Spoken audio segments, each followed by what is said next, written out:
Hello and welcome to विमोचन IAS. हम लोगों का ये ज्योग्राफी ऑप्शनल चल रहा है जिसमें हम लोग मॉड्यूल 2 डिस्कस कर रहे हैं जिसका नाम हमने रखा जियोमॉर्फोलॉजी। हम लोग इससे पहले 6 टॉपिक डिस्कस कर चुके हैं जियोमॉर्फोलॉजी के।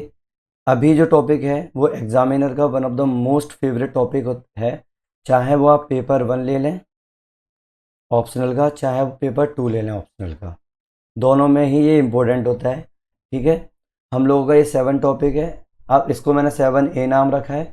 ऐसे ही माउंटेन्स में हम लोग जैसे जैसे आगे बढ़ते जाएंगे 7A B T C इस तरीके से क्लासीफाई करते जाएंगे, तो आप लोगों को आसानी होगी ढूंढने में कि हाँ भाई ये यहाँ पर हो गया। ठीक है, अभी ये क्लास 12 है, इससे पहले हम लोगों ने क्लास 11 क्लास ले चुके हैं।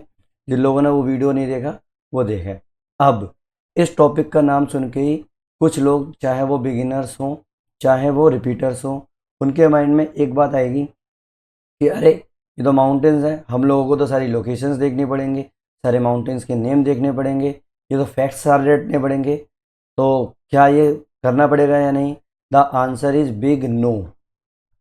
The answer is big no. क्यों? क्योंकि जब आप अपना सिलेबस देखोगे ज्योग्राफी ऑप्शनल का, मैं मेंस में जनरल स्टडीज़ पेपर नंबर 1 के ज्योग्राफी की बात नहीं कर रहा हूँ, ना ही मैं प्रीलिम्स की बात कर रहा हूँ जो फैक्ट ओरिएंटेड होता है। ठीक है, मैं बात कर रहा हूँ ज्योग्राफी ऑप्शनल की। हम लोगों ने डिसाइड किया है कि हम लोग सिर्फ उतना ही पढ़ेंगे जितना हमारा एग्ज़ाम में आता है, समझे? तो यहाँ पर आप लोगों को सिर्फ और सिर्फ कंसेप्ट मिलेंगे, थ्योरीज मिलेंगे, और पूरी की पूरी जो पढ़ाई होगी हम लोगों की वो प्रीवियस ईयर पैटर्न से रिलेटेड होगी। हम ना उससे ज़्यादा पढ़ने वाले हैं ना कम पढ़ने वाले। हम लोगों के नोट्स भी जो तैयार होंगे ना, हम लोग जो मेंस में मेन आंसर में लिख के आएंगे ऑप्शनल के में, उसी बेस पे हम लोगों ने मेंस के नोट्स तैयार किए हुए हैं, फ्लो चार्ट्स बनाए हैं, डायग्राम्स बनाए हैं, जितनी ज़रूरत है उतनी बनाई है। ठीक है, याद रखना हम लोग कोई भी फैक्ट का ओवरलोड नहीं कर रहे हैं, क्योंकि यहाँ पर रट्टा नहीं लगाना है हम लोगों को कंसेप्ट क्लियर करने हैं। एग्जामिनर आप लोगों का सिर्फ कंसेप्चुअल क्लैरिटी देख रहा है और कुछ नहीं। आप लोगों को 300 प्लस मार्क्स लेके आने हैं, तो ये मिक्सअप होता है आप लोगों का फैक्ट का, कंसेप्ट का और जोग्राफर्स नेम का। ठीक है, नॉलेज हम लोगों को नहीं ज़्यादा गेन करनी है भाई, नॉलेज कई लोगों को है लेकिन वो अपने आप को एक्सप्रेस नहीं कर पाते हैं मेन एग्ज़ाम के अंदर। ठीक है, तो चलो अब आप लोग अपनी नोटबुक निकाल लो, नोट्स बनाओ और चलो शुरू करते हैं। ठीक है, नाउ हम लोगों का आज का टॉपिक क्या है? माउंटेन्स, जिसके अंदर आज हम लोग जो डिस्कस करने वाले हैं वो करने वाले हैं रिलीफ के foundation of the landform study और क्लासिफिकेशन ऑफ माउंटेन्स। अब कई लोग यही छोड़ के मेरा वीडियो देखना छोड़ देंगे कि बोलेंगे अरे माउंटेन्स पढ़ रहे हैं और आप पढ़ा क्या रहे हो हमें रिलीफ, है कि नहीं? भाई उनको मैं ये बता दूं, हम लोग सीधा पहले बेसिक्स डिस्कस करेंगे। पहले आप लोगों को यही नहीं पता होगा कि ये रिलीफ क्या है, क्लासिफिकेशन ऑफ द माउंटेन्स क्या है, और हम लोगों को कितना पढ़ना है कितना छोड़ना है। पहले हम इंट्रोडक्टरी पार्ट तो कर लें। आप इसको माउंटेन्स का ओरिएंटेशन लेक्चर समझ लेना, जिससे आप लोगों को क्लियर हो जाए कि भाई मुझे क्या पढ़ना है क्या छोड़ना है। अब उसको क्लियर करने के लिए हम लोगों को क्या करना पड़ेगा? सबसे पहले सिलेबस देखना पड़ेगा। ठीक है, तो आपको मैं सिलेबस दिखाता हूँ। देखो ये सिलेबस है हम लोगों का जियोमॉर्फोलॉजी का, पेपर 1 का सिलेबस है हम लोगों का ये जियोमॉर्फोलॉजी का। पेपर 2 का मैंने अभी इसमें राइट डाउन नहीं किया है, लेकिन आप इंडिया के बेस पर समझ लेना जो भी है। ठीक है, और मैंने जो क्वेश्चंस लिए हैं अभी प्रीवियस ईयर क्वेश्चन, वो पेपर 1 और पेपर 2 के मिक्सअप लिए हैं। समझ में आया? अब देखो जो रेड में है वो हम लोग पहले से डिस्कस कर चुके हैं। ये हम लोगों के आप पुराने वीडियोस जब देखोगे आप लोगों को समझ में आएगा कि मैं इतना सिलेबस कंप्लीट कर चुका हूँ। अब जो ग्रीन है बस वही जो है हम लोगों का माउंटेन से रिलेटेड है, जैसे geosynclines, recent view on mountain building. सिर्फ ये 2 चीज़ें हैं जो आप लोगों का मेन माउंटेन से रिलेटेड है। हाँ, कई लोग आइसोस्टेसी को भी माउंटेन से लिंक कर देते हैं, लेकिन मैं इसको थोड़ा सा अलग रखता हूँ। ठीक है, और ये जो सारी की सारी चीज़ें वो आप लोगों की लिंक होंगी। ठीक है, तो प्लेट टेक्टोनिक्स वगैरह सब लोग लिंक होंगी, जो आप लोगों ने पढ़ा हुआ है सब अब लिंक करना आराम से आ जाएगा। हम लोगों का सिलेबस ही उसी तरीके से चल रहा है। समझ में आई? तो अब जैसे ही geosyncline, recent view on mountain building, अब आप सोचो, ना तो आप लोगों को ज़्यादा लोकेशंस पूछ रहे हैं, ना आप लोगों को ये पूछ रहे हैं कि टाइप्स क्या है, सिर्फ रिसेंट व्यू पूछ रहे हैं। क्या होता है जो जियो सिंक्लाइंस है वो आप लोगों का previous view on mountain building है, और जो आप लोगों की नई वाली जो है वो recent view on mountain building है, और कुछ भी एक्स्ट्रा नहीं पूछ रहे हैं। अब जब आप देखोगे, आप लोगों ने सिलेबस देख लिया, इससे ज़्यादा नहीं पढ़ना है, इससे कम नहीं पढ़ना है। अब जब आप सिलेबस देखोगे तो आप देखोगे कि लास्ट 40 ईयर में 1989 से लेके अभी 2024 तक ये क्वेश्चन आए हैं। ठीक है, अब क्वेश्चन में पेपर 2 में भी थोड़े बहुत क्वेश्चन आ जाते हैं, पेपर 2 के अंदर भी, समझ में आई? पेपर 2 के अंदर भी थोड़े से क्वेश्चन आने के बाद भी वो सिर्फ इंडिया बेस्ड आते हैं, समझ में आया? तो आप लोगों को इसमें से थ्योरीज बनानी है। जैसे डायरेक्ट क्वेश्चन आते हैं जियो सिंक्लाइन के ऊपर, कोबर्स जियो सिंक्लाइन एंड थ्योरी के ऊपर आया, जियो सिंक्लाइन पर देखना है अपन को। इट मीन्स हम लोगों का geosyncline one of the important topic है। ठीक है, मोस्ट इम्पोर्टेंट मैं नहीं बोलूँगा क्योंकि 2002 में आया, उसके बाद 2018 में आया। मैंने बोला ना, अगर एक बार क्वेश्चन आया है उस टॉपिक से तो सेम क्वेश्चन रिपीट होगा। टॉपिक तो हम लोगों को सारे सिलेबस के देखने हैं, है कि नहीं? तो वो सेम रिपीट होगा, हम लोगों को करना है। इसके अलावा एक्स्ट्रा चीज़ें नहीं पूछते हैं। ठीक है, ऐसे mountain building process, mountain building process, mountain building process, अब formation of Himalayas, mountain building process, mountain type जो रिसेंट में भी आया है एग्जाम्पल के तौर पे, है कि नहीं? हिमालय जो पेपर 2 का है इस तरीके का, जो जो ओरिजिन ऑफ हिमालयस की बात करें ना, 80 में आया, 99 में आया, 2010 में आया, अभी 2024 में भी आया था, लेकिन इतना ज़्यादा घुस के नहीं रहा। आप जितना अपन करेंगे उतना ही होता जाएगा। ठीक है, तो आप अपन स्टार्ट करते हैं। पहले आप जितना आप लोगों ने समझ लिया, अब मेन स्टडी स्टार्ट करते हैं। क्या होता है, सबसे पहले हम लोग जब भी माउंटेन की बारे में बात करते हैं, सबसे पहले हम लोगों को रिलीफ समझना होता है कि रिलीफ होता क्या है। कुछ नहीं है, रिलीफ क्या होता है, हम लोगों की अर्थ पर, लैंड पर वर्टिकल और हॉरिजॉन्टल डायमेंशन जो होती है सरफेस का, उसको हम लोग क्या बोलते हैं, रिलीफ बोलते हैं। जैसे ups and downs of the earth crust. Earth की क्रस्ट मैंने क्या बताया था, हम लोगों की जो अर्थ की क्रस्ट है, मैं वैसे अगर जब मैंने क्लासिफिकेशन बताया था क्रस्ट पे तो मैंने सिर्फ ऐसे बता दिया था, लेकिन एक्चुअल में हम लोगों की क्रस्ट कैसी है, कहीं ऐसी है, कहीं ऐसी है, कहीं ऊपर गई है, कहीं ऐसे चली गई, कहीं नीचे ट्रेंचेस आ गई हैं उसके अंदर, इसके अंदर कहीं आपका पानी भर गया है कि नहीं है? तो ये जो इस तरीके के अप्स एंड डाउन्स है ना, इसको हम लोग क्या बोलते हैं, रिलीफ बोलते हैं। चाहे उसकी वो गई क्रस्ट की। ज्योग्राफी के अंदर रिलीफ को हम लोग क्लासिफाई करते हैं 3 मेजर ऑर्डर में। 3 मेजर ऑर्डर में, पहला उसका किस पे डिपेंड करता है वो 3 मेजर ऑर्डर, स्केल पे, मतलब कितना बड़ा है, क्या ओरिजिन है उसका, और क्या एलिवेशन है, मतलब कितना ऊंचा उठा है, कितना नीचे है ना। तो अगर देखूं तो क्या है आपके क्लासिफिकेशन ऑफ रिलीफ, अपन सिर्फ ऑर्डर्स में बात करते हैं। First order relief, second order relief और थर्ड ऑर्डर रिलीफ। क्या होता है, सिंपल सा, फर्स्ट ऑर्डर रिलीफ किसको बोलेंगे, आप सीधा बोलोगे सबसे बड़ा, जो सबसे बड़ी जो क्लासिफिकेशन है ना उसको बोलेंगे फर्स्ट ऑर्डर रिलीफ। मतलब अभी मैं आपको बताऊं क्या होता है कि ओरिजिन कैसे होता है, किस तरीके की चीज़ें होती हैं। तो जो कॉन्टिनेंट्स हैं, ओशन बेसिन्स हैं, इसको आप क्या बोलोगे, फर्स्ट ऑर्डर रिलीफ बोलोगे। ठीक है, जैसे मेरा एक बड़ा पूरा पूरा का पूरा कॉन्टिनेंट हो गया, या फिर ये ओशन बेसिन हो गया, इसको क्या बोलूँगा मैं, फर्स्ट ऑर्डर रिलीफ होगा। अब वही वाली बात है, अब इसके अंदर क्या चीज़ें आएंगी, जैसे एक मेरा, चाहे मैं एक कॉन्टिनेंट क्रस्ट का ले लूँ, कॉन्टिनेंटल क्रस्ट ले लूँ, इसके ऊपर मेरा क्या क्या होगा, माउंटेन्स होंगे, प्लेचूस होंगे, ट्रेंचेस होंगे, है कि नहीं? ट्रेंचेस मतलब खाई होंगे। ऐसे ही मेरा ओशन के ऊपर होंगे। तो मेरा, मैंने वही वाली, देखो अगर आपको क्लासिफिकेशन करना है तो आप क्या करोगे, पहले आप क्या लोगे, सिंधा बड़ा बड़ा अगर मैं देखूंगा तो आप पहले क्या लोगे, कंट्री लोगे, फिर उसके अंदर आप क्या लोगे, सीधी सीधी स्टेट्स लोगे, फिर उसके अंदर आप क्या लोगे, सिटीज़ लोगे। तो ऐसे ही इन लोगों ने इसको क्या कर रखा है, जो first stage, second stage, third stage, ऐसे ही ये फर्स्ट ऑर्डर, सेकंड और थर्ड ऑर्डर। तो कॉन्टिनेंट के अंदर आपको क्या मिलेंगे, माउंटेन्स, प्लेचूस और ट्रेंचेस। अब इनके अंदर भी क्या मिलेगा, माउंटेन्स के अंदर आपको क्या मिलेंगे, वैलीज मिलेंगे, ड्यून्स मिलेंगे, मियंडर्स मिलेंगे, है कि नहीं? तो इस तरीके से अपन लोगों ने इनको अलग अलग ऑर्डर्स में क्या कर रखा था, क्लासीफाई कर रखा था। अब आते हैं सीधा फर्स्ट ऑर्डर रिलीफ फीचर के अंदर। फर्स्ट ऑर्डर रिलीफ फीचर क्या होती है, पहली बात तो फर्स्ट ऑर्डर रिलीफ होता क्या है, सीधी सीधी बात है। तो इसकी डेफिनेशन है, ये largest and most fundamental feature होता है अर्थ के सरफेस का। किससे बनता है ये, एंडोजेनेटिक फोर्सेस के कारण, जो इंटरनल फोर्सेस जो लगती है ना, उसके कारण आप लोगों का फर्स्ट ऑर्डर रिलीफ बनता है। जैसे प्लेट टेक्टोनिक्स और मेंटल कन्वेंशन। एंडोजेनेटिक फोर्सेस मैंने क्या बताया आप लोगों को, देखो फोर्सेस जो मैं बताऊंगा आप लोगों को, जैसे मेरा ये माउंटेन्स खत्म हो जाएगा तब बताऊंगा, तो मैं आप लोगों को पूरा पूरा क्लासीफाई कर दूंगा लेकिन अभी आप मोटा मोटा ये समझ लो कि अर्थ के अंदर जो फोर्सेस लगती हैं, अर्थ के अंदर मतलब जो सरफेस है हम लोगों की अर्थ का, उसके नीचे जो भी फोर्सेस लगेंगी उसको हम लोग बोलेंगे एंडोजेनेटिक फोर्सेस। एंडोजेनेटिक फोर्सेस जैसे मेंटल कन्वेंशन करंट, जैसे प्लेट्स का मूवमेंट होना, ये सब नीचे ही तो हो रहा है सब कुछ, है कि नहीं। प्लेट टेक्टोनिक्स वगैरह सारी की सारी फोर्सेस नीचे हैं। और जो फोर्सेस हम लोगों की क्रस्ट के ऊपर लगेंगी उनको हम लोग बोलेंगे एक्सोजेनेटिक फोर्सेस। ठीक है, जैसे एयर का मूवमेंट, जैसे वाटर का मूवमेंट, जैसे आपका डेनुडेशन हो गया, है कि नहीं। तो ये सब चीज़ें आप लोगों को क्या होगी, सीधी सीधी बात है, आप लोगों की ये एक्सोजेनेटिक फोर्सेस होंगी। समझ में आई मोटी मोटी बात। ठीक है, तो ये एंडोजेनेटिक फोर्सेस के कारण जो भी आपकी रिलीफ्स बन रही हैं उसको हम लोग बोलेंगे फर्स्ट ऑर्डर रिलीफ्स।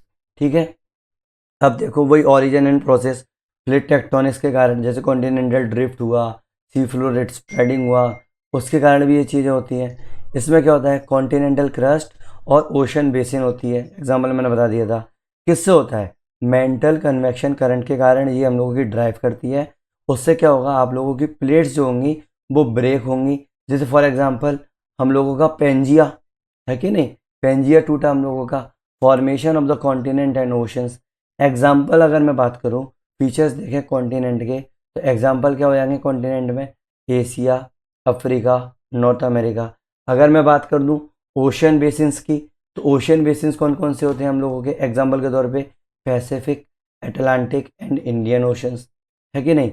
अब अगर मेरे को फ्लो चार्ट बना के आना है मेन एग्जाम के अंदर, अगर फर्स्ट ऑर्डर रिलीफ लिखोगे, कुछ नहीं लिखना है फ्लो चार्ट में, मेंटल कन्वेक्शन लिखना, वो लीड करता है प्लेट मूवमेंट को, वो लीड करता है divergent and the convergent boundaries को और कॉन्टिनेंटल क्रस्ट को। अब आप बोलोगे डाइवर्जेंट एंड कन्वर्जेंट बाउंड्रीज क्या होता है, भाई जो लोग मेरा सिर्फ ये वीडियो देख रहे हैं उन लोगों को इसमें कन्फ्यूजन होगा, लेकिन जो लोग शुरू से मेरे को फॉलो कर रहे हैं, लास्ट के 11 लेक्चर्स जिनने देखे हैं, वो आसानी से बता देंगे कि डाइवर्जेंट एंड कन्वर्जेंट बाउंड्रीज क्या होती है। फिर भी मैं दोबारा से बता देता हूँ, थोड़ा सा लंबा ही तो होगा, तो मैं सिंपल सा, डाइवर्जेंट का मतलब होता है दूर जाना, कन्वर्जेंट का मतलब होता है पास आना, है कि नहीं। अगर आपकी प्लेट फॉर्म हो रही हैं, आप लोगों की नई प्लेट फॉर्म हो रही हैं, तो क्या होगा, नीचे से लावा ऊपर जाएगा, तो ये लावा जो है वो क्या करेगा, आपकी प्लेट को दूर भेजेगा। तो आप लोगों की ये क्या है, क्रस्ट जो है वो नई बनी, तो उसको डाइवर्जेंट बोल दिया। कन्वर्जेंट मतलब दोनों आपस में आई और आपस में आके टकरा गई, टकरा गई तो क्या होगा, नीचे प्लेट सबडक्ट भी कर जाएगी। अब ये कितनी होती है और ज़्यादा पेचीदा प्रोसेस होती है थोड़ी सी, तो आप लोगों को बस मोटा मोटा बता रहा हूँ। जिन लोगों को और अच्छा जानना है वो बाकी के पीछे के वीडियोस भी देख लो, ठीक है। नेक्स्ट, अब देखो, इसका आप मेन एग्जाम के अंदर डायरेक्ट डायग्राम भी बना के आ सकते हो, ऑब्वियस सी बात है कि नहीं। डायरेक्ट डायग्राम बना के आना, वहाँ पे हाथों से डायग्राम बना देना कि भाई एक पूरा वर्ल्ड मैप बना देना, उसमें बता देना कि ये north America, south America, Europe, Asia, middle east, Africa, Australia. अब ओशनिक जो मेरा ज्वारे जो कलर में है वो मेरा क्या है, कॉन्टिनेंटल है।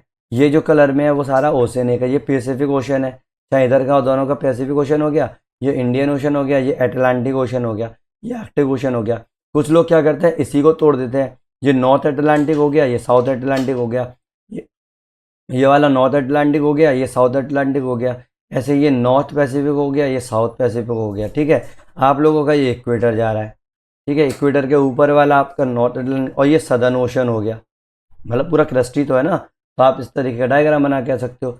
सेकंड ऑर्डर, आप सेकंड फर्स्ट ऑर्डर देख लिया, सेकंड ऑर्डर रिलीफ क्या होता है, सिंपल सा पहले तो डेफिनेशन क्या होता है, भाई ये मीडियम स्केल लैंडफॉर्म होते हैं। वो सबसे बड़े लैंडफॉर्म तो ये मीडियम स्केल है, जैसे mountains, plateau, plains, oceanic trenches and mid oceanic ridges. देखो नॉर्मली अगर आप बोलोगे कि भाई हमें नहीं पता कि प्लेटूज क्या होते हैं, प्लेन्स क्या होते हैं, ये आप लोग जनरल स्टडीज़ में पढ़ रहे होगे। जिन लोगों ने नहीं पढ़ा है वो आगे पढ़ेगा। फिर भी मैं मोटा मोटा बता दूं कि माउंटेन्स आपके ऐसे इस तरीके की पीक होते हैं, प्लेटूज क्या होते हैं, आप लोगों के फ्लैट सरफेसेस होते हैं बट ऊपर की तरफ, थोड़ा सा उसकी जो हाइट होती है वो ऊंची होती है, समझ में आया। प्लेन्स आपका फ्लैट सरफेस होता है लेकिन ये रिलीफ जो होती है उसकी ऊंची नहीं होती। ओशनिक ट्रेंचेस मतलब खाई को बोलते हैं ट्रेंचेस, ठीक है। मिड ओशनिक रिजेस मैं आपको बता चुका हूँ लास्ट वीडियोस में, जो आपके ओशंस के अंदर आप लोगों के जहाँ पर आप लोगों के लावा पोर्ड आउट होता है और जो सॉलिडिफाई होती है, और उसको क्या बोलते हैं, mid oceanic ridges, form due to the plate interaction, ठीक है, एंड इरोजनल डिपोजिशन एक्टिविटीज। याद रखना, इरोजन भी होगा, डिपोजिशन भी होगा। फॉर एग्जांपल देखो, आपके जो माउंटेन्स हैं, धीरे धीरे क्या हो रहा है, चाहे एयर हो, अगर आपके कुछ प्लेसेस हैं जहाँ पर नदी बह रही है, तो चाहे आपका क्या होगा, वाटर हो, है ना, ये आप लोगों की ड्राइविंग मैकेनिज्म है। इनके कारण क्या होगा, धीरे धीरे टाइम के साथ ये क्या हो जाएगा, इरोजन होता चला जाएगा। तो पहले जो माउंटेन का इस तरीके से शार्प माउंटेन थे, वो धीरे धीरे डोम टाइप में हो जाएंगे, इसको बोलते हैं इरोजन। अगर आपकी कोई नदी बह रही है किसी भी जगह पर, जैसे मेरी यहाँ पर एक नदी बह रही है, तो ये इसके आसपास की रॉक्स को क्या करेगा, तोड़ देगा, इरोड कर देगा, ठीक है।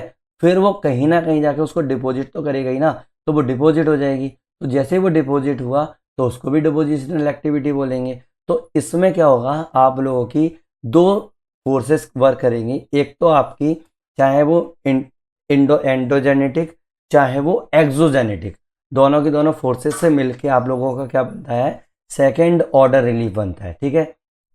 ओरिजिन देखेंगे, कन्वर्जेंट प्लेट बाउंड्रीज। अब देखो, मैंने बताया था कन्वर्जेंट प्लेट बाउंड्रीज क्या होता है, मैंने बताया था जो आपस में टकराते हैं। जब आपस में टकराएंगे तो क्या होगा, बीच में जो डिपॉजिट्स होंगे, रिमेन डिपॉजिट जो होंगे, तो वो क्या होगा, आपस में ऊपर की तरफ उठेंगे।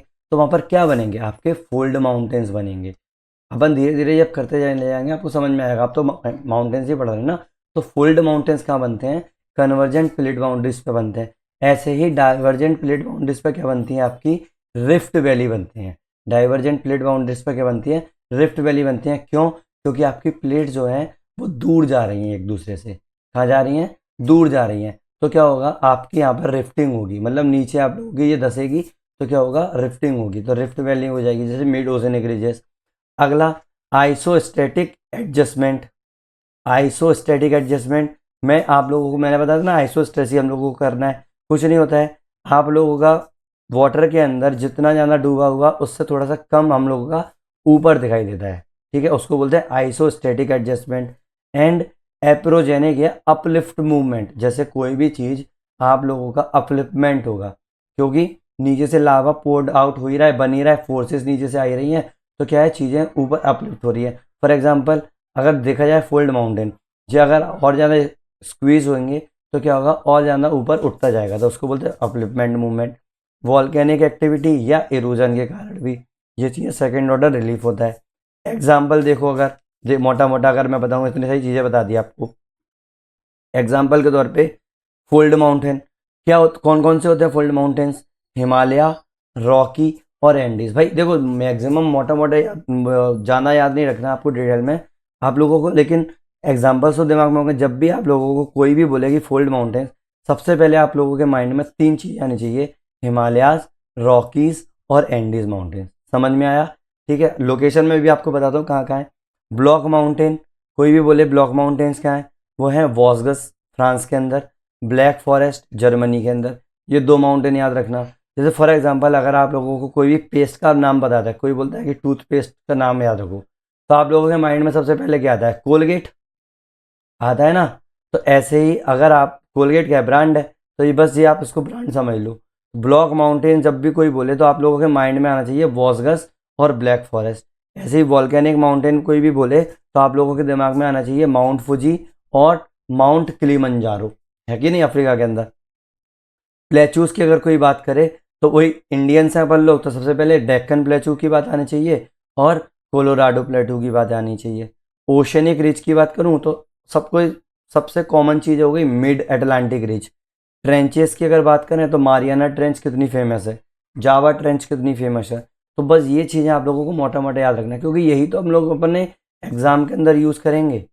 हम लोगों को कुछ भी न्यू एग्जाम्पल्स नहीं देखने हैं, याद रखना, हम लोगों को कोई भी न्यू एग्जाम्पल नहीं देखना है। हाँ, अगर कोई भी करंट अफेयर में कोई चीज़ आ जाती है तो भाई वो तो ऑब्वियस सी बात है, इससे क्या होगा, एग्जामिनर को समझ में आएगा कि आप लोग न्यूज़पेपर फॉलो करते हो और आप लोगों को करंट अफेयर में आपकी लोकेशंस आप लोगों को पता है। समझ में आई, तो बस ये वाली चीज़ आपको दिमाग में रखनी है। लोकेशंस देख लो मोटी मोटी, ये वर्ल्ड मैप है, ये जो आप लोगों को दिखाई दे रहे हैं ये सब क्या है, माउंटेन रेंजेस है। जैसे रॉकी कहाँ है आप लोगों का, नॉर्थ अमेरिका के अंदर है। अपलेचियन कहाँ है, नॉर्थ अमेरिका के अंदर है।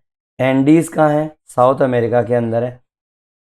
आप लोगों का स्कैंडिनेवियन कहाँ है? ये है आप लोगों का एशिया के अंदर। आल्फ आल्फ कहाँ है? ये रहा। एटलस कहाँ है? अफ्रीका है।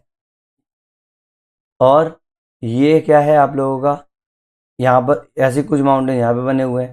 हिमालयास कहाँ है? ये रहा। मारियाना जो ट्रेंच है ये बताता हूँ। फिर ग्रेट डिवाइड रेंज कहाँ है? ये ऑस्ट्रेलिया के अंदर। ठीक है। तो मिड, अब ये क्या है? यहाँ पर हम लोगों की मिड ओशियनिक रिज गई है। भाई ये इस तरीके से गई है, यहाँ से ऐसे ऐसे इस तरीके से गई है। तो मैंने इतना से मोटा मोटा बता दिया है। मारियाना ट्रेंच ये है आप लोगों का जापान के साइड में। यहीं पे तो अभी आपका 2 दिन पहले भूकंप आया है कि नहीं? कितना बड़ा सुनामी वगैरह आई है रसिया और जापान के बीच में। आप लोगों का क्या है? अर्थक्वेक नहीं आया कितना? 8.8 का मैग्नीट्यूड का। तो बस वही चीज़ हो गई। तो मारिया यहाँ पे ट्रेंचेस ही तो हम लोगों की, क्योंकि पैसिफिक ओशन क्या है? सबडक्ट कर रहा है यहाँ पर कई चीज़ें, सबडक्शन जोन है यहाँ पर। तो ये मारियाना ट्रेंच यहाँ पर हो गई। समझ में आई? इस तरीके की आप मेन एग्जाम में अंदर बना सकते हो। थर्ड ऑर्डर रिलीफ की बात करें, वही ये उससे भी छोटा हो जाएगा। तो इसमें स्मॉल स्केल फीचर्स हो जाएंगी। क्रिएट किससे हो रही हैं? ये सरफेस प्रोसेस से, लाइक वेदरिंग, इरोजन या डिपोजिशन, वही एक्सटर्नल फोर्सेस से। ओरिजिन क्या है इसका? एक्सोजेनेटिक फोर्सेस का ओरिजिन क्या है? रिवर्स, ग्लेशियर, विंड और सी वेव्स, है कि नहीं? Includes valley, sand dunes, meander, oxbow lakes और डेल्टा, है कि नहीं? वैली क्या होती है? खाई को बोलते हैं वैली। जैसे ये मेरा सरफेस है, तो जो मेरी खाई होगी इसको बोलेंगे वैली। सैंड ड्यून्स वो क्या होते हैं? आप लोगों के जितने भी रेगिस्तान वाला इलाका है वहाँ पे आप लोगों के सैंड ड्यून्स बनते हैं। ठीक है। मिएंडर्स, आप लोगों की मान लो एक रिवर जा रही है, ठीक है, और आप लोगों की यहाँ पर रॉक जो है वो हार्ड रॉक है, तो क्या होगी? आप लोगों की जो रिवर है वो क्या हो जाएगी? बेंड कर जाएगी अपनी डायरेक्शन से। तो ये हो गई, ये जो बेंड है इसको क्या बोलेंगे? मिएंडरिंग बोलेंगे। मुड़ने को क्या बोलते हैं? बेंडिंग को क्या बोलते हैं? मिएंडरिंग बोलते हैं। अब टाइम के साथ साथ अब टाइम के साथ साथ अगर ये रिवर जो है और ज़्यादा फोर्स के साथ इस रॉक को काट दिया, कट कर दिया, तो मेरी रिवर क्या हो जाएगी? वो इस तरीके से सीधी निकल जाएगी, लेकिन यहाँ पर एक लेक छोड़ जाएगी, है कि नहीं? क्योंकि अब तो सीधी निकल गई और यहाँ पर कट गई है। तो ये जो लेक जो छूट गई है यहाँ पर इस तरीके की, इस लेक को ही हम लोग क्या बोलेंगे? Oxbow lake. क्योंकि ये लेक की जो साइज वो शेप जो होता है वो एक ऑक्सबो की तरह होता है। इस तरीके का शेप होता है हम लोगों की ऑक्सबो लेक का। डेल्टास आप लोगों के कहाँ बनते हैं? सी के बगल में बनते हैं, ओशंस के पास में बनते हैं डेल्टा, जहाँ पे एक से दो रिवर्स का जो मिलन होता है कि नहीं? उसको डेल्टास बोलते हैं। मैं तो बस मोटा मोटा आप लोगों को ये बता रहा हूँ, क्योंकि धीरे धीरे जब होगी तो आप लोगों को रिलीफ समझ में आएंगे क्या होता है, लैंडफॉर्म्स कौन कौन से टाइप के होते हैं। तो आपको सिर्फ इंट्रोडक्शन दे रहा हूँ, क्योंकि थोड़ा थोड़ा समझने में आसानी होती है। Example, river erosion. River erosion जब होता है तो क्या क्या होता है उसमें? वी शेप्ड वैली बनती है। कैसी बनती है वैली? कैसी होती है? V shaped. मतलब कोई बात बताओ, सीधी सीधी बात है, अगर आपकी कोई भी यहाँ पे नदी बह रही है, मेरा ये क्या है? सिंपल सा यहाँ रॉक है। तो अगर मेरी यहाँ से कोई रिवर बह रही है तो रिवर से मेरा किस तरीके से कटेगा? इरोजन होगा, तो इस तरीके से तो कटेगा, तो वी शेप्ड वैली हो जाएगी, है कि नहीं है? ये वैली क्या हो गई? वी शेप्ड वैली हो गई। वाटरफॉल भी यहीं पे मिलेंगे हम लोगों को। Example, Indus George. Indus George के अंदर ये होता है। ग्लेशियल्स की अगर बात करें प्रोसेस में, तो क्या होगा? सर्क बन जाएगा और मोरेन्स बन जाएंगे, जैसे हिमालय और आल्प के अंदर बनते हैं। विंड से क्या होगा? लॉस बनेंगे और ड्यून्स बनेंगे रेगिस्तान वाले में। थार डेजर्ट के अंदर जो होता है। कोस्टल एरिया के अंदर क्या होगा? क्लिप्स बनेंगे और बीचेस बनेंगे। कोंकण कोस्ट का एग्जाम्पल ले लो। कास्ट क्या होता है? मैंने फर्स्ट और सेकंड जो वीडियोस थे अपने इसके अंदर मैंने बताया था कास्ट क्या होता है। सिंपल सा, आप लोगों के सैंड स्टोन के अंदर कुछ केमिकल प्रोसेस के कारण कुछ रिलीफ्स बनते हैं, उसको बोलते हैं कास्ट। जैसे सिंक होल या केव्स। जैसे चेरापूंजी का, मेघालय का Cherrapunji most one of the most famous है। ऐसे ही केंटुकी जो है वो यूएसए के अंदर, वहाँ पर भी कास्ट टोपोग्राफी देखने को मिलती है। ठीक है। अब देखा जाए, अगर आप लोगों को सिंपल सा एक फ्लो चार्ट बनाना है रिलीफ फॉर्मेशन के ऊपर, तो सिंपल सा किस तरीके का बना सकते हो? Endogenetic forces relief formation, endogenetic forces, plate tectonics में माउंटेन्स बेसिन, वॉल्केनो में आइलैंड माउंटेन्स। एक्सोजेनेटिक फोर्सेस से क्या बनेगा आप लोगों के, रिवर्स और विंड और ग्लेशियर्स जो है वो यूज़ होती है, बनेगा क्या, वैली, डेल्टा, विंड से ड्यून्स और लॉस, ग्लेशियर से सिक और मोरेंस, ये बनते हैं। समझ में आया। अब देखो ये चीज़ तो आप लोगों की क्या हो गई, सिंपल सी रिलीफ्स। अब अपन आते हैं मेन माउंटेन्स के ऊपर। थोड़ा सा अगर एग्जांपल देखें, अगर आप लोगों को कोई बोले कि भाई माउंटेन की डेफिनेशन क्या होती है, भाई अगर मैं ऑन अ सीरियस नोट अगर मैं बात करूं तो माउंटेन की कोई भी ऑफिशियल डेफिनेशन नहीं है। क्या है, माउंटेन की कोई भी ऑफिशियल डेफिनेशन नहीं है। हम लोग नहीं बोल सकते कि क्या माउंटेन है क्या नहीं है। प्रॉब्लम क्या है माउंटेन की डेफिनेशन नहीं बताना पाने की, कि हम लोग यही डिसाइड नहीं कर पा रहे हैं कि किस चीज़ को हम लोग माउंटेन बोले। समझ में आया। तो नॉर्मली हम लोगों ने क्या बोल दिया है कि जो माउंटेन जो है वो वेरी टॉल लैंडफॉर्म होते हैं, जो कि राइज करते हैं high above the ground around it. जो भी उसके आसपास में जो ग्राउंड होगा उससे ऊंचे भी जो जगह होगी उसको हम लोग क्या बोलेंगे, माउंटेन बोलेंगे। लेकिन एक और शर्त आती है, देखो ऊंची तो हो गई, ऊंचा तो भाई हम लोगों का अब तो वो चाहे ऐसा भी हो सकता है, चाहे वो ऐसा हो सकता है, चाहे वो ऐसा हो सकता है। ठीक है। अब इनमें से हम लोग माउंटेन किसको बोलेंगे, तो हम लोगों ने बोल दिया कि इसमें एक और चीज़ दे दी कि भाई इसकी जो साइड्स होंगी वो स्टीप्स होंगी। मतलब स्टीप साइड होंगी, मतलब हम लोगों का अगर इस तरीके से कोई रिलीफ है और ऐसे जा रहा है, ऐसे जा रहा है और बहुत किलोमीटर दूर पे इस तरीके से होगा, बहुत दूर से देख रहे हैं, तो क्या हम इसको माउंटेन बोलेंगे? The answer is no. जो साइड्स जो होंगी वो हम लोगों की स्टीप साइड होंगी। क्या होंगी? स्टीप साइड होंगी। अब मोटा मोटा अगर हम लोग देखें तो हम लोग लगभग अप टू 100 किलोमीटर अगर किसी चीज़ की हाइट होगी उसको हम लोग माउंटेन बोलेंगे, और जो 100 किलोमीटर के नीचे जो होगा उसको हम लोग हिल बोलेंगे। क्या बोलेंगे? हिल बोलेंगे। समझ में आया। मोटा मोटा हिल और माउंटेन में क्या अंतर होता है, लगभग 100 किलोमीटर के पास में माउंटेन बोलते हैं। अब आप बोलोगे कि एग्जैक्ट उसका क्लासिफिकेशन है 100 kilometre, the answer is again no. भाई हम लोग कंफर्म ही नहीं कर पाते हैं कि कहाँ से स्टार्ट करें कहाँ से ख़त्म करें, इसीलिए हम लोगों ने इसको बोल दिया अबाउट 100 किलोमीटर, उसको हम लोग माउंटेन बोलेंगे। तभी तो आप लोग बोलते हैं ना, कई बोलते हैं कि हम तो माउंटेन्स पे जा रहे हैं, लेकिन जब हम बोलते हैं कि हिमालय जो है वो हिमाचल प्रदेश है, वो तो हम लोगों का हिली एरिया है कि नहीं। और जो हम लोग नॉर्थन साइड में जहाँ पर हिल नहीं है, हम लोग बोलते हैं वो तो माउंटेन है। तो इसीलिए कोई भी अगर बोले कि हिल है कि माउंटेन, तो भाई लोग कंफ्यूज रहते ही रहते हैं। समझ में आया। अगर मैं एग्जैक्ट क्लासिफिकेशन की बात कर लूँ तो हाइट माउंटेन की वेरी टॉल होती है, हिल की ज़्यादा टॉल नहीं होती। शेप जो होता है उसका स्टीप होता है और शार्प होता है अपने माउंटेन का। और जो हिल के जो शेप होते हैं ना वो जेंटल होते हैं और राउंड होते हैं। तभी तो बोलते हैं कि भाई ये माउंटेन के ऊपर चढ़ दिया, क्योंकि उसकी जो साइड्स होती है वो स्टीप होती है, चढ़ना मुश्किल होता है। और जो हिल की जो साइड्स होती हैं वो थोड़ी सी जेंटल होती हैं और राउंडेड होती हैं, तो अपना थोड़ा सा आसान होता है चढ़ना। लुक में कैसा दिखता है भाई? बहुत बड़ा दिखता है माउंटेन, ड्रामेटिक दिखता है, देखने में एकदम मस्त लगता है कि हाँ भाई सीनरीज दिखाई देती है हम लोगों को माउंटेन की। और जो हिल्स होते हैं वो स्मॉल होते हैं और स्मूथ होते हैं, है कि नहीं। कहीं भी होगा आपके आसपास भी माउंटेन्स, आप वो आपके माउंटेन्स हो या हिल्स हो तो देखने में थोड़ा सा अंतर दिखाई देता है ना आप लोगों का। अब देखो अगर मैं देखूं मोटा मोटा फॉर्म्स कौन कौन से होते हैं, कि किस किस चीज़ के ऊपर बोलेंगे कि कैसा कैसा है। थोड़े थोड़े अलग अलग टाइप के माउंटेन होते हैं ना। तो पहला होता है माउंटेन रिज। क्या होती है? माउंटेन रिज, जिसको दिखाई नहीं दे रहा, मोटा मोटा मैं बोल भी आ रहा हूँ, माउंटेन रिज। ये क्या होता है? माउंटेन रिज क्या होती है भाई? ये बहुत लॉन्ग नैरो एलिवेटेड क्रेस्ट होते हैं। क्या होते हैं? ये बहुत लंबे होते हैं और नैरो होते हैं। ठीक है, एलिवेटेड क्रेस्ट होते हैं, formed by the tectonic uplift और द इरोजनल रिमेनेंट। मतलब या तो वो टेक्टोनिक प्लेट अगर टूट गई और एकदम से अपलिफ्ट हो गया तो उससे, या फिर इरोजन का जो रेमिनेंट होते हैं, इरोजन का, जैसे नदी कोई इरोड करके लेके आई या एयर कोई इरोड करके लेके आई और एक जगह पर उन्हें क्या कर दिया, वहाँ पर ढांक दिया, तो उसको क्या बोलेंगे हम लोग? रिज बोलते हैं, माउंटेन रिज। टिपिकल एग्जाम्पल अगर देखे जाए, टिपिकली ये फॉर्म करते हैं dividing line between water seed. Water seed के बीच में जो होता है डिवाइडिंग लाइंस होते हैं। एग्जाम्पल शिवालिक रिज, जैसे आउटर हिमालय जो होते हैं ना उसको, वो एग्जाम्पल हो गया आउटर हिमालय शिवालिक रिज। या फिर ब्लू रिज जो है यूएसए के अंदर, ठीक है।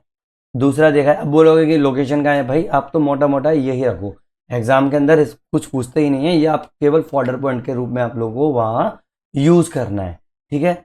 माउंटेन रेंज की अगर बात करें, वो क्या होते हैं, लीनियर अरेंजमेंट होते हैं सेवरल कनेक्टेड माउंटेन्स के, ठीक है। रेंज, अब जैसे अलग अलग माउंटेन्स हैं, यहाँ पर मेरा थोड़ा बना हुआ है, यहाँ बना हुआ है, यहाँ बना हुआ है, कुछ हिल बने हुए हैं, तो इस इलाके को हम लोग क्या बोल देंगे कि भाई ये मेरी माउंटेन रेंज है। कई माउंटेन्स की मिलके एक माउंटेन रेंज बनती है, लीनियर अरेंजमेंट है ना, तो several connected mountains often form from the same tectonic event, लगभग जो सेम उस जिस टाइम पे टेक्टोनिक इवेंट हो रहा होगा, उस एक सेम टेक्टोनिक मूवमेंट हो रहा होगा, उसको हम लोग बोलेंगे mountain range. For example Himalayan mountain range, ठीक है।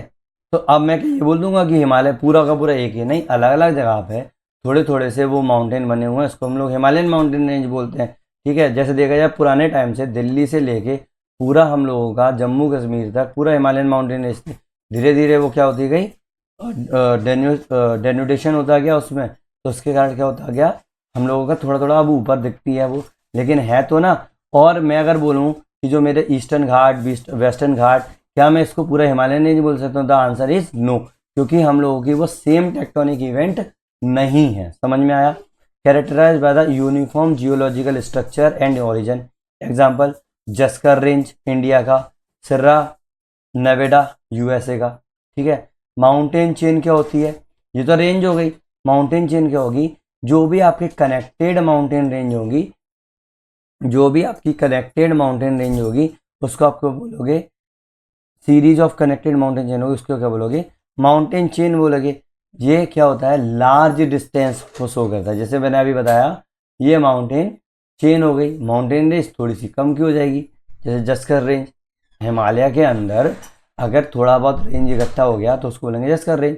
जैसे ये क्या करता है? कंटिन्यूटी दिखाती है टेक्टोनिक हिस्ट्री की और अलाइनमेंट की। इसमें मतलब सेम टेक्टोनिक नहीं होगी, लेकिन अपन को पता है इसके बाद ये है, इसके बाद ये वाली टेक्टोनिक एक्टिविटी हुई है, तो उसको कंटिन्यूटी दिखाएगी।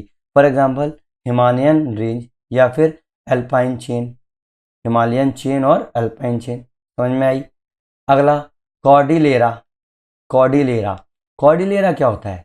नाम में कॉर्डिलेरा, कॉर्डिलेरा होता क्या? सिंपल सा, ये क्या होता है? एक ब्रॉड कॉम्प्लेक्स सिस्टम है भाई। उसमें क्या था? अभी तक अपन को पता था कि भाई माउंटेन हो गई, तो ये माउंटेन्स की एक ब्रॉड कॉम्प्लेक्स सिस्टम है, जिसमें रिज, वैली और हाई प्लेचूज होते हैं। रिज भी होगी, वैली भी होगी, हाई प्लेचूज भी होगी। Often found along the continental margin, continental margin के पास में ही मिलता है अपन लोगों को, due to the plate convergence. Plate का जब कन्वर्जेंस होता है, उसी के पास में अपन को सारे के सारे फीचर्स मिलते हैं। एग्जाम्पल वेस्टर्न कॉर्डिलेरा, नॉर्थ और साउथ अमेरिका के अंदर होता है। रॉकी माउंटेन कॉर्डिलेरा, ये भी अपना कहाँ पर होगा? हम लोगों का अमेरिकन प्लेट में होगा। माउंटेन सिस्टम की अगर बात करें, माउंटेन सिस्टम किसको बोलेंगे? ये ग्रुप है सेवरल माउंटेन चेंज का या रेंज का, दैट आर जियोलॉजिकली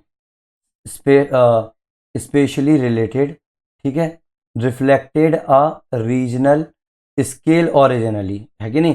सीधी सीधी बात है, ये क्या है? पूरा का पूरा आप लोगों की प्लेट्स पे डिपेंड करता है। ये सिर्फ एक रीजनल बेसिस बात कर रहा है, ठीक है। जैसे mountain building process, example Himalayan mountain system, Appalachian system, है कि नहीं?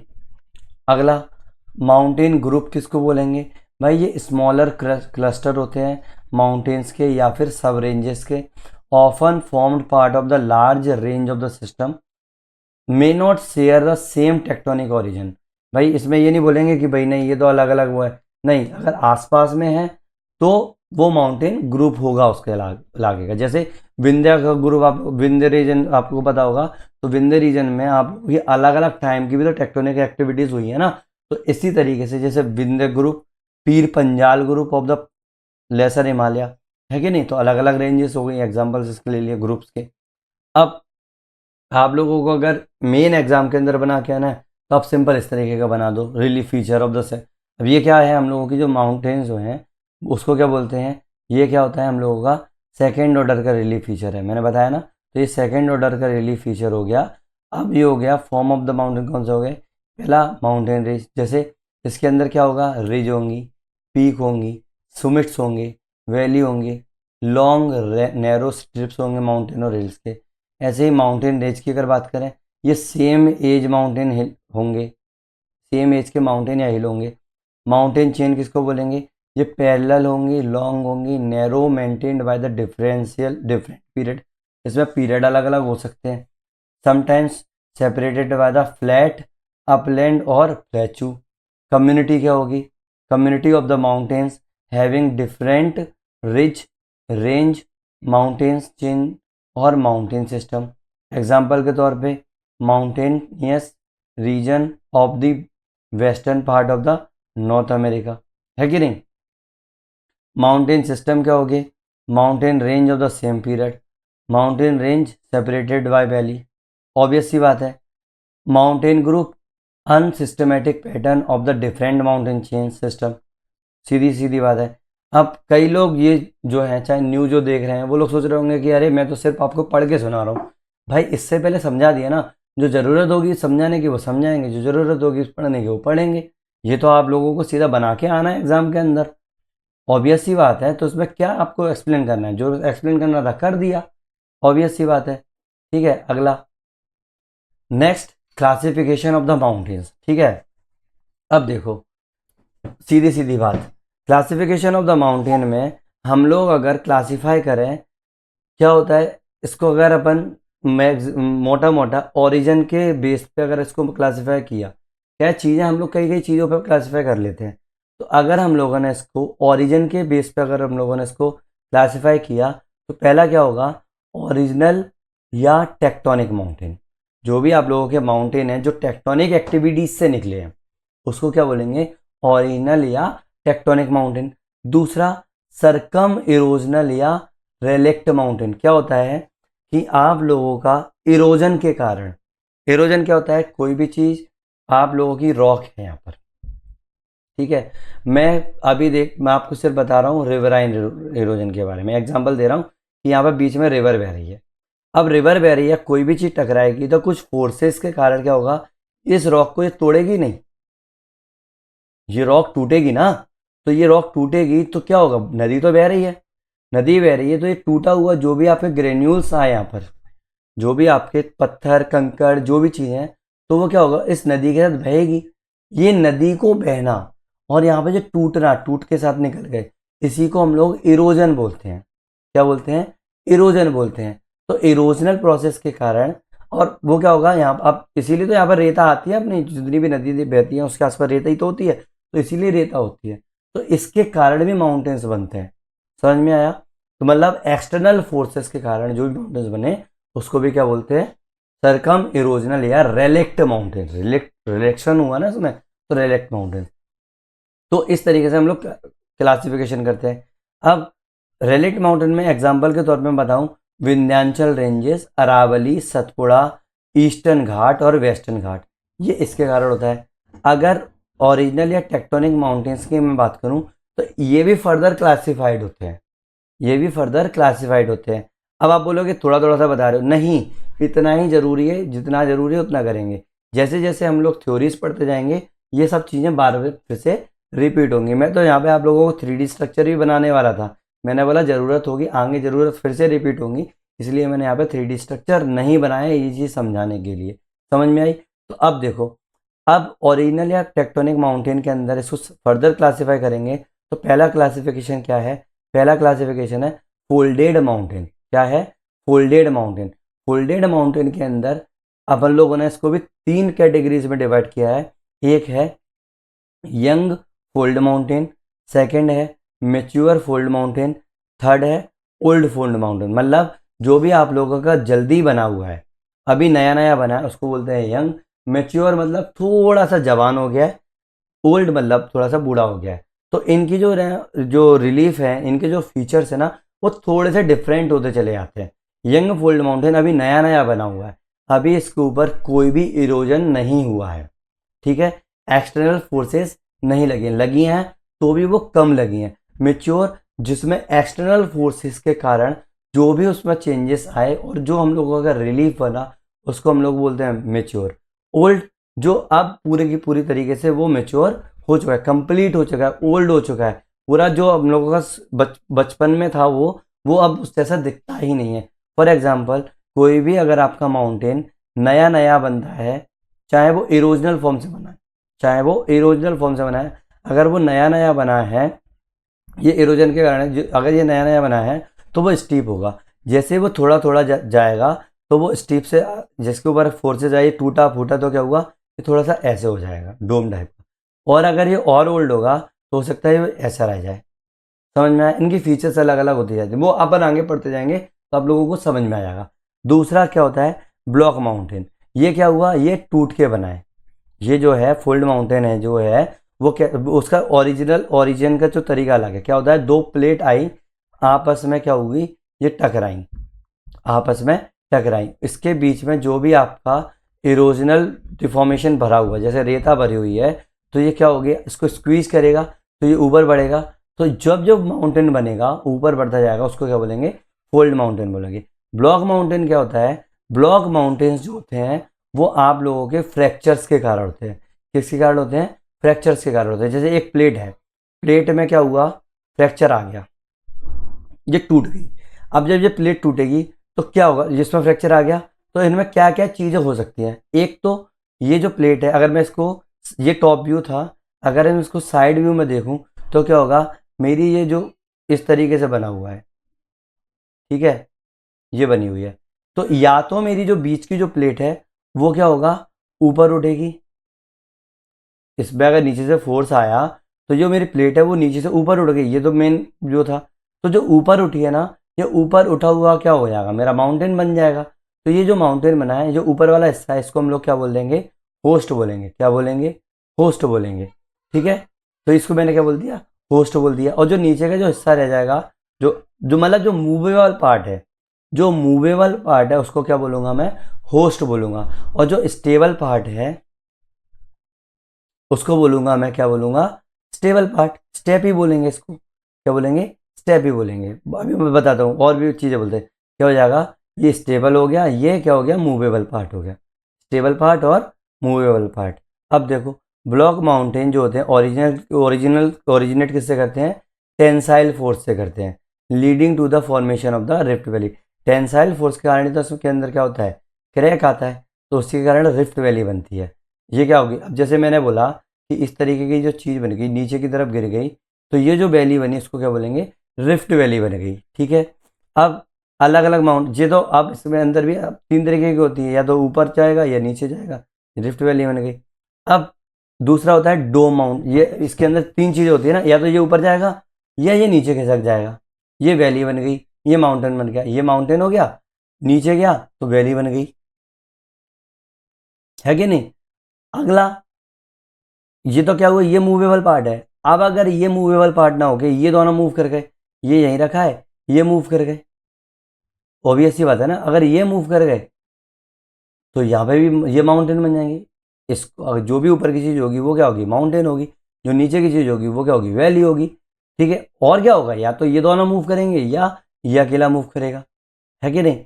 अब बनेगा क्या क्या, ऊपर अगर जो भी चीज़ ऊपर होगी वो ब्लॉक माउंटेन होगा, जो नीचे की होगी उसको बोलेंगे अपन रिफ्ट वैली बोलेंगे, है कि नहीं। ब्लॉक माउंटेन, रिफ्ट वैली अलग अलग देख लेंगे, वो अपन जब करते जाएंगे तो अगर आपसे समझाऊंगा मैं।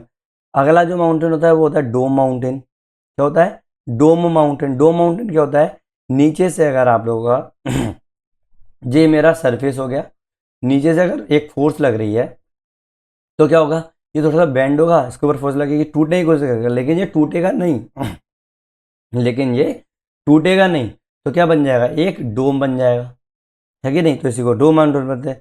तो मतलब originated by the magmatic magmatic intrusion, upwarping of the crystal surface. ठीक है, जो क्रिस्टल सरफेस है ना वो अपवर्ड होता है। जैसे नॉर्मल डोम्स, लावा डोम्स। देखो नॉर्मल डोम्स क्या होंगे, अगर लावा ऊपर नहीं पहुंच पाया, लावा डोम्स ऊपर निकल गया और वहां पर सॉलिडिफाई हो गया।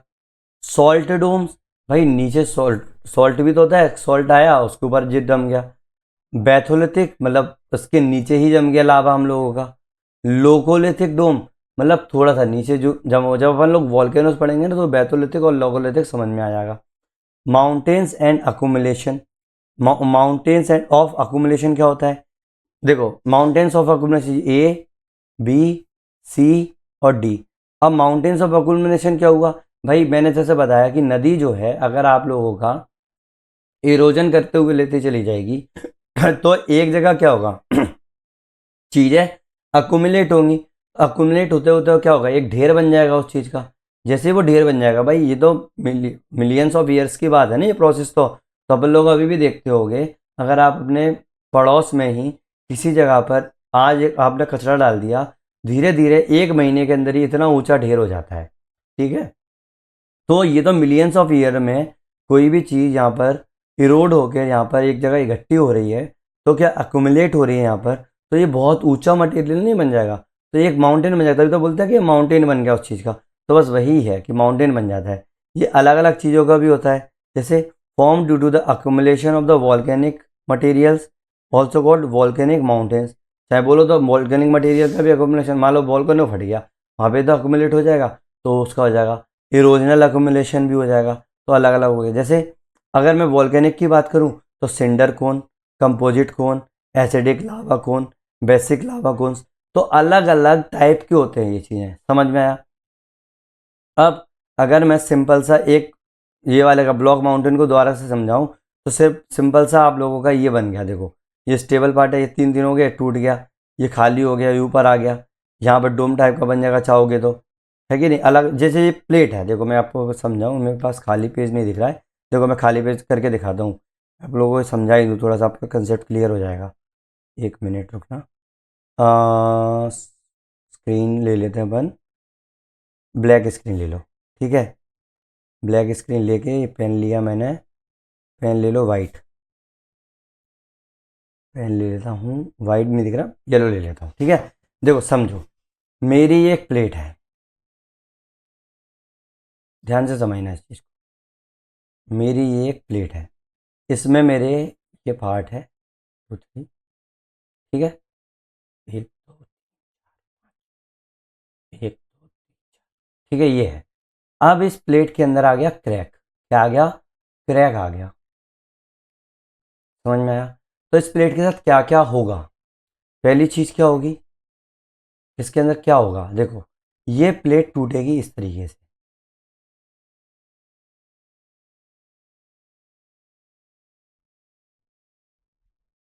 ठीक है, ये प्लेट टूटेगी इस तरीके से, 2 3 हिस्से कर दो। ये मेरा ऊपर का है, ये समझाने के लिए मैंने इसको इस तरीके से बनाया कि वो होगा। देखो, या तो बीच वाली प्लेट, या तो ये वाली जो प्लेट है आसपास की, ये स्टेबल रहेगी, ये क्या रहेगी? स्टेबल रहेगी। और जो मेरी जो बीच का हिस्सा है, तो वो बीच का हिस्सा जो है वो मेरा मूव करेगा। अब वो मेरा मूव कैसे कर सकता है? या तो वो ऊपर मूव करेगा, या तो वो ऊपर मूव करेगा, ये ऊपर उठ गया, है कि नहीं? जब ये ऊपर मूव किया तो क्या हुआ? ये इस तरीके से हो गया।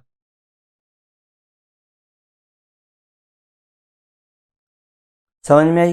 ये ऊपर मूव कर गया, तो जो ये वाला जो हिस्सा है इसको होस्ट बोलते हैं।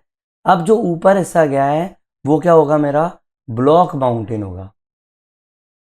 और जो नीचे वाला हिस्सा है वो होगी मेरी रिफ्ट वैली। क्या होगी? Rift valley. ठीक है, अब यही चीज जो है वो ऐसे भी तो हो सकती है, दूसरे वे में अगर आप सोचो तो यही चीज मेरी कैसे हो सकती है? ऐसे।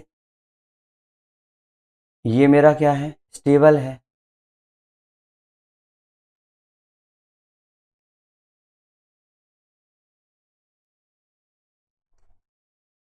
हो गई स्टेबल। अब यही चीज क्या होगी? ये मेरी नीचे चली जाएगी, ये देखो, ये आ गई नीचे।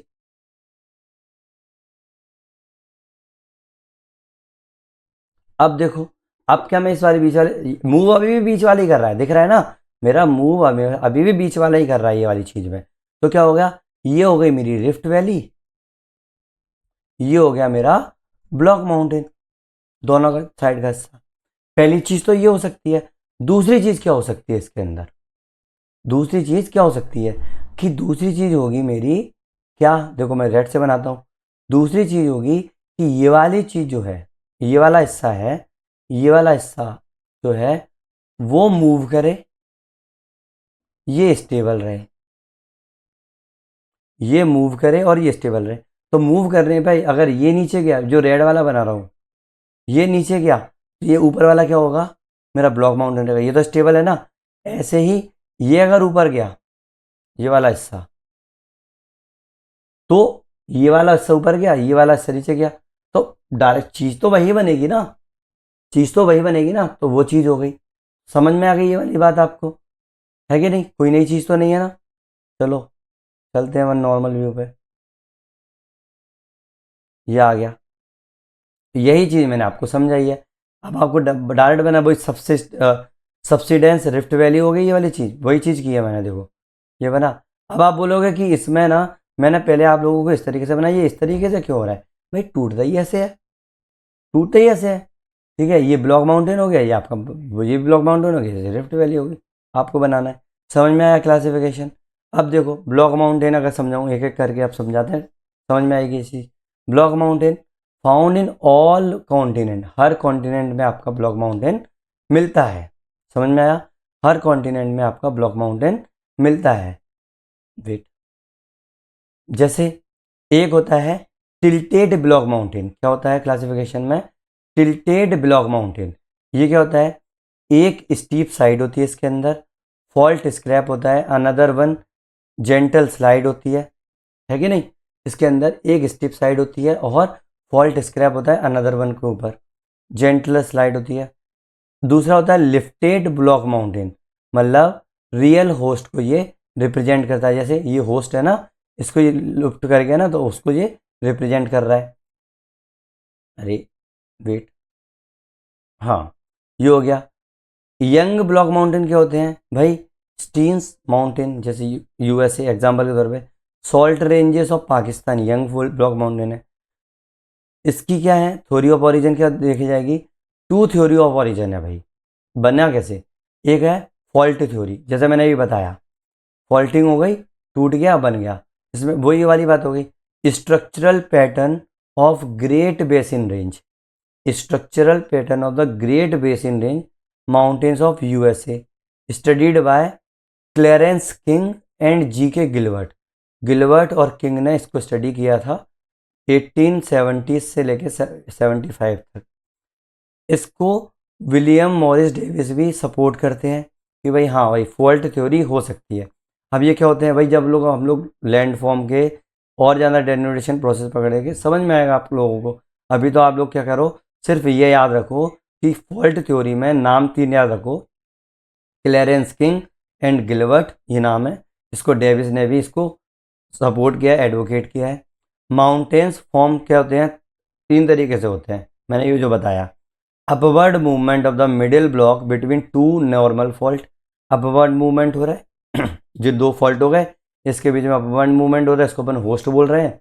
ये स्टेबल हो गया, ये अपवर्ड मूवमेंट हो गया। ऐसे ही downward movement of the side blocks, side block down कर जाएंगे, ये ऊपर हो जाएगा, तो वो भी इस तरीके से हो गया, स्टेबल हो गया। वही चीज़ मैंने बताई। Downward movement of the middle block, है कि नहीं? Side block one remain stable, तो वही चीज़ हो गई। तो बन गए ना आपके, ये माउंटेन हो गई, ये वैली हो गई। ऐसे ही यहाँ पे ये माउंटेन हो गई, ये वैली हो गई। ऑब्वियस सी बात है। सेकेंड है इरोजन थ्योरी। क्या है इरोजन थ्योरी? ये जे.एफ. स्पर ने ग्रेट बेसिन रेंज जो अमेरिका की है उसको स्टडी किया, तब ये इरोजन थ्योरी दी। ठीक है, माउंटेन ने बोला कि जो माउंटेन जो फॉर्म हो रहे हैं ना, वो डिफरेंशियल इरोजन से हो रहे हैं, वो डिफरेंशियल इरोजन से हो रहे हैं। ठीक है, जैसे अपना रिवर से, आप लोगों का एयर से, इससे आप लोगों के माउंटेन फॉर्म हो रहे हैं। इस थ्योरी को कभी भी एक्सेप्ट नहीं किया जा सकता। क्यों नहीं किया जा सकता? क्योंकि जो डेनोटेशन है, जो डेनोटेशन है वो सिर्फ आप लोगों के माउंटेन्स को मॉडिफाई कर सकता है। अब ये लोग जो तर्क दे रहे हैं कि भाई डेनोटेशन है वो आप लोगों के जो माउंटेन है वो उसको मॉडिफाई कर सकता है, एक नया माउंटेन क्रिएट नहीं कर सकता, एक नया माउंटेन नहीं बना सकता। आज के टाइम पे ये बोल रहे हैं भाई माउंटेन बनने का तरीका क्या है? अपन लोग तो सीधा बोलेंगे कि भाई या तो हम लोगों का ऊपर ये उठ जाए ऑटोमेटिक, या फिर टेक्टोनिक एक्टिविटी से, या फिर हम लोगों का कोई भी प्लेट जो अगर बीच में कोई भी चीज़ भरी हुई है उससे हो जाए। लेकिन ये क्या होता है कि भाई इरोजन से बन रहा है माउंटेन। भाई इरोजन से क्या होगा? एक बना हुआ माउंटेन की शक्ल बदल देगा, लेकिन नया माउंटेन नहीं बना सकता। ये तर्क दिया गया इस पर। अगला है, या अभी अपन ने ब्लॉक माउंटेन देख लिया, अब देखेंगे फोल्ड माउंटेन। भाई आप सोचोगे इतना सा पढ़ना, नहीं, हम लोग जब धीरे धीरे हम लोग जब थ्योरीज पढ़ेंगे कि क्या होती है, सब समझ में आएगा। क्योंकि आप लोग जियोसिंक्लाइन पढ़ोगे तब आप फोल्डेड माउंटेन्स की समझोगे क्या है क्या नहीं है। इसीलिए अभी अपन मोटा मोटा देख रहे हैं। फोल्ड माउंटेन किससे बनता है? फोल्ड से बनता है क्रिस्टल रॉक की, बाय कंप्रेसिव फोर्सेस। मैंने बताया ना कि जो क्रिस्टल रॉक में के बीच में अगर कंप्रेसिव फोर्स लगता है तो उसके कारण क्या बनेगा? फोल्ड माउंटेन बनेगा। जैसे मैंने प्लेट्स का बताया, है कि नहीं, generated by the endogenetic forces, नीचे की फोर्सेस से तो जनरेट हो रहा है, कमिंग विद इन दी अर्थ। जैसे प्लेट कैसे मूव कर रही है अपने एंडोजेनेटिक फोर्सेस के कारण तो मूव कर रही हैं अर्थ, फाउंड इन ऑल कॉन्टिनेंट। अब ये जो फोल्ड माउंटेन है ना, वो हर जगह मिलते हैं हम लोगों को, सारे कॉन्टिनेंट में मिलते हैं। और हमेशा ये क्या होता है, ये हम लोगों को हमेशा मार्जिन में मिलते हैं कॉन्टिनेंट्स की, चाहे वो नॉर्थ साउथ डायरेक्शन में हो, चाहे वो ईस्ट वेस्ट डायरेक्शन में हो। किसमें? नॉर्थ साउथ डायरेक्शन में या ईस्ट वेस्ट डायरेक्शन में। जैसे रॉकीज, एंडीज, आल्प और हिमालय, ये कहाँ है हम लोगों के? फोल्ड माउंटेन के अंदर है। देखो मैं आपको लोकेशन दिखा दूँ, ये रहे। जैसे रॉकीज, एंडीज, आल्प और हिमालय कहाँ है ये? हम लोगों के कहाँ है ये? सीधे मार्जिन के ऊपर ही तो है। क्योंकि यहाँ पर दो प्लेट आपस में टकरा रही हैं भाई, दो प्लेट आपस में टकराएंगी और कॉन्टिनेंटल कॉन्टिनेंटल प्लेट आपस में टकराएंगी तो क्या होगा? माउंटेन बनते हैं। ऐसे ही यहाँ पर क्या हुआ, यहाँ पर ट्रेंच क्यों बन रही है? क्योंकि यहाँ पर सबडक्शन हो रहा है, यहाँ पर माउंटेन नहीं बनना। ये भी तो दो प्लेट आपस में टकरा रही है, मैंने बताया ना प्लेट टेक्टोनिक्स में, तो वही चीज़ तो बन रही है, कोई ऐसी नहीं है ना। तो बस वही चीज़ हम लोगों की क्या हो गई? फोल्डेड माउंटेन की बात कर दी। अब इसको सिंपली जो फोल्ड, जो दो टाइप से बोलूँ, सिंपल फोल्डेड माउंटेन जो हैं वो क्या होते हैं? विथ ओपन फोल्ड होते हैं। जैसे इसके अंदर वेल डेवलप्ड सिस्टम होता है, जैसे एंटीक्लाइन और सिंक्लाइन। अब ये एंटीक्लाइन और सिंक्लाइन क्या होते हैं? जब हम लोगों के माउंटेन्स ऊपर बन रहे होते हैं तो और फोर्सेस के कारण जब वो ऊपर जाता है तो ऑब्वियस सी बात है, ग्रेविटी के कारण ये फोल्ड की जो शेप है वो बदलता चला जाता है। तो ये शेप कभी ऐसा हो जाता है, कभी ये शेप पूरा का पूरा इस तरीके से बनता है। कभी माउंटेन्स की बात कर रहा हूँ तो कभी ये शेप इस तरीके का बनता है, माउंटेन के शेप। मैं आप लोगों को नेक्स्ट लेक्चर में बताऊंगा कि थोड़े थोड़े शेप किस तरीके से बन जाते हैं इसके, ठीक है। तो ये इस तरीके का अगर किसी माउंटेन का शेप बन गया, अभी क्रैक नहीं हुआ है, अब इसके बाद क्रैक हो जाएगा, ये पूरा का पूरा कोलैप्स हो जाएगा। तो जो ऊपर वाला जो हिस्सा है ना उसको बोलते हैं सिंक्लाइन, नीचे वाले हिस्से को बोलते हैं एंटीक्लाइन। समझ में आया? और मैं भी अगर कंफ्यूज हो रहा हूँ, ठीक है, मैं ये एक्सेप्ट करने में नहीं घबराता कि मैं अभी कंफ्यूज हो रहा हूँ कि एंटी क्लॉकवाइज जो एंटीक्लाइन होता है वो ऊपर वाला होता है कि नीचे वाला होता है। मैं नेक्स्ट वीडियो में आपको क्लियर करके बता दूंगा इसी चीज़ को, लेकिन इस चीज़ को ही बोलते हैं एंटीक्लाइन और syncline. Fold arrange in the wave like pattern, wave like pattern पे फोल्ड जो है वो अरेंज होते हैं। सिंपल ओपन फोल्ड को बोलते हैं इस चीज़ को। कॉम्प्लेक्स फोल्ड माउंटेन क्या होते हैं? इसको हम लोग नेपी भी बोलते हैं। क्या बोलते हैं? नेपी बोलते हैं। क्या होता है? नॉर्मल जो एंटीक्लाइन सिंक्लाइन जो होंगे वो सिंपल आप इस तरीके को एंटीक्लाइन सिंक्लाइन बोल दोगे, है कि नहीं। लेकिन नेपी क्या होगा? और ज़्यादा पैटर्न हो गया। क्या ये तो ओपन ही है ना, अभी भी फोल्ड माउंटेन जो पूरा ओपन है। नेपी क्या हो जाएगा? और ज़्यादा जाएगा तो ये बिल्कुल इस तरीके से ऐसे नेपी टाइप का हो जाएगा। तो ये क्या हो जाएगा? पूरा क्लोज्ड हो गया ना। एक फोल्ड माउंटेन अगर इस तरीके से क्लोज हो जाए तो उसको क्या बोलेंगे? नेपी बोलेंगे। समझ में आया? अब सेकंड, दो तरीके के बोलते हैं, एक यंग होता है एक मेच्योर होता है, एक यंग होता है एक मेच्योर होता है, और एक ओल्ड फोल्ड माउंटेन होता है, एक न्यू होता है। तो जो ओल्ड फोल्ड माउंटेन होंगे ना वो टर्सरी पीरियड के टाइम के ओल्ड फोल्ड माउंटेन होंगे। जैसे अरावली और विंध्या, ये दोनों क्या हो गए? ओल्ड फोल्ड माउंटेन हो गए। न्यू फोल्ड माउंटेन कौन से हैं? रॉकी, एंडीज, आल्प और हिमालयाज। सबसे ज़्यादा इंपॉर्टेंट याद रखना। समझ में आ गई फोल्ड माउंटेन मोटा मोटा? जब अपन और करेंगे और समझना इन चीज़ों को। अभी मैंने क्या किया है, ये एग्जाम्पल्स दिए हैं, ये चीज़ आप लोगों को मेन एग्जाम में लिख के आने हैं, ठीक है। यंग, अब जो कैरेक्टरिस्टिक्स अगर देखे जाए फोल्ड माउंटेन्स की, क्या देखोगे? Youngest on earth surface. जो अपने फोल्ड माउंटेन है वो कैसे हैं भाई? यंगेस्ट हैं अर्थ सरफेस के ऊपर, सबसे यंग यही माउंटेन्स बोलते हैं। ये फॉर्म होते हैं due to folding of the sedimentary rocks by strong compressive force. वही मैंने बोला कंप्रेस हुआ है ना, of the sediments, consolidation and deposition.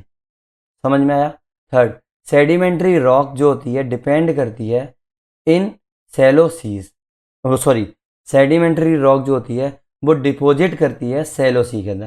कोई सी है जो मोटा मोटा ऊंचे ऊपर की तरफ है, वहीं पे तो डिपॉजिट करेगी। बहुत नीचे से अगर चला जाएगा तो फिर वो डिपॉजिट तो बहुत नीचे चली जाएगी। तो सैलो सी के अंदर ये क्या करती है, डिपोजिशन होता है। और subsidence is due to the continuous sedimentation.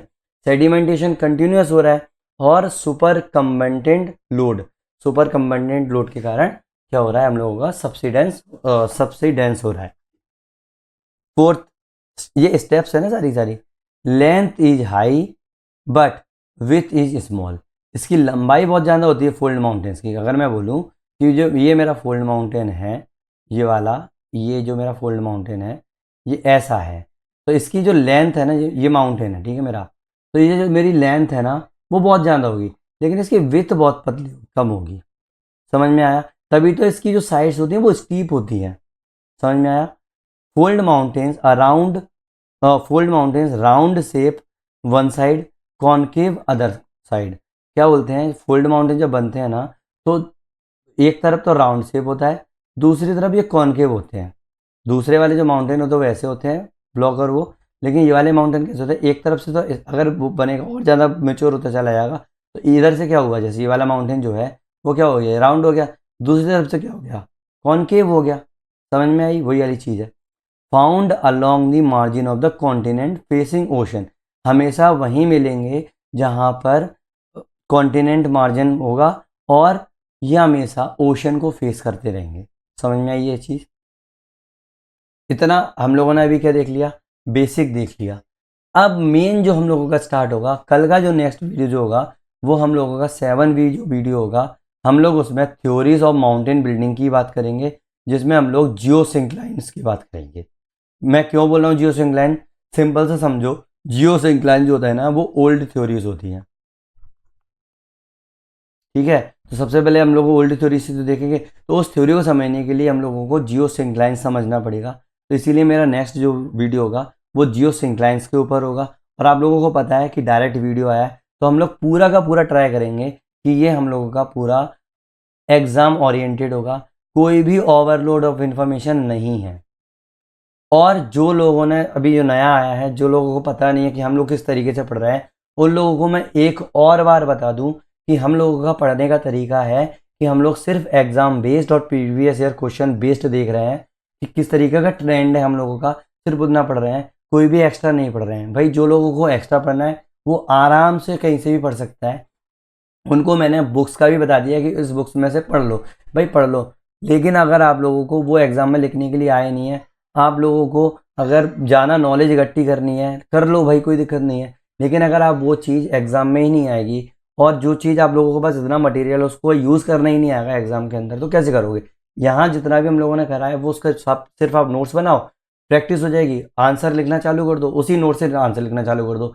आप लोगों को टेंशन भी नहीं रहेगी कि अरे मेरे नोट्स भी नहीं हुए और आंसर भी नहीं लिख पाया मैं, तो डायरेक्ट आंसर भी उससे रहेगी, क्योंकि आप लोगों का माइंड में पैटर्न बन जाएगा ना कि करना है। समझ में आई ये चीज़। तो नेक्स्ट वीडियो में मिलते हैं। Thank you very much. इतना हो गया complete. Thank you very much.